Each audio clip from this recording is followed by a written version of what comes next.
ព្រឹកនេះមេធឹមទឹកដូងបានមុខម្ហូបមួយកញ្ច្រែងធំទៀតហើយពុកម៉ែបងប្អូនចង់ដឹងទេថា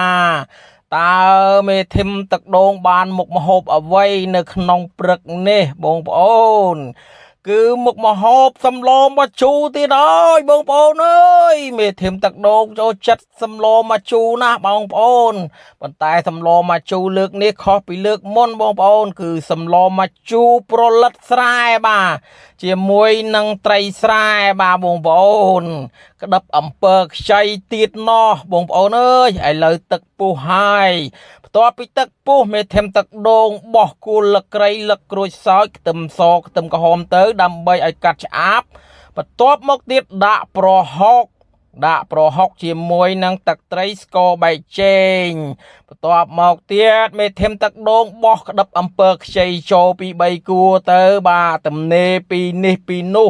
មេធឹមទឹកដូងឆ្លៀតទៅមើលថែត្រកួនបាទបន្លែធម្មជាតិក្រោយផ្ទះរបស់មេធឹមទឹកដូងសម្បូរណាស់បងប្អូនអើយឥឡូវនេះទឹកពុះមេធឹមទឹកដូងចាប់ដើមដាក់ប្រលិតជាមួយនឹងត្រីឆ្លូញបាទត្រីឆ្លូញស្រែបងប្អូនអើយរបស់សិតតែស្រុកស្រែទាំងអស់បាទសិតតែរបស់ស្រុកស្រែធម្មជាតិគ្មានជាតិគីមីទេពុកម៉ែបងប្អូនអើយឥឡូវចូលវគ្គមេធឹមទឹកដូងម្ដងមកអ៊ុតកមើបឆ្នាំងមើលតើឆ្អិនឬនៅបាទបន្លែឆ្អិនត្រីផុយត្រីរលួយហើយមេធឹមទឹកដូងចាប់ផ្ដើមបោះស្លឹកត្រួយម្អមចូលបាទបោះម្អមចូលទៅបាទសម្លមកជូរមកមិនដាក់ម្អមទេមិនឆ្ងាញ់ទេបាទបងប្អូនម្អមស្រែទៀតនិយាយទៅសិតតែស្រែទាំងអស់ហ្នឹងបាទបងប្អូនស្រុកស្រែសម្បូរណាស់បន្លែធម្មជាតិត្រីធម្មជាតិបាទសិតតែធម្មជាតិទាំងអស់បាទបងប្អូនសំបីតែអំពិល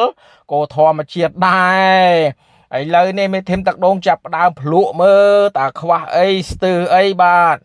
ទៅលោតែខ្វះស្ទើរទឹកត្រីថែមទឹកត្រីខ្វះបែកស្ទើរបែកចេងថែមបែកចេងបើស្ទើរស្ករថែមស្ករប៉ុន្តែយើងកុំហូបផ្អែមពេកបងប្អូនខ្លាចកើតជំងឺទឹកនោមផ្អែមបាទបងប្អូនអញ្ចឹង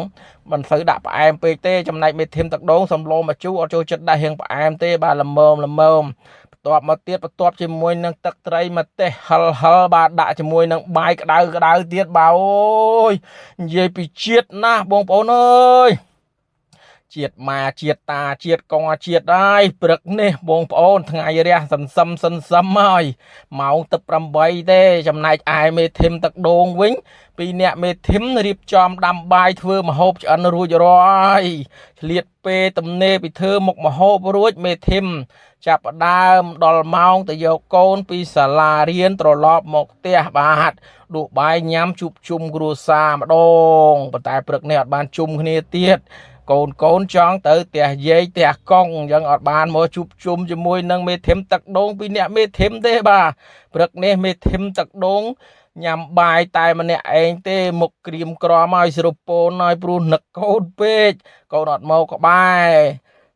តើកូនមកក្បែរបាយញ៉ាំអស់ច្រើនណាស់វីដេអូមានតែប៉ុណ្្នឹងទេ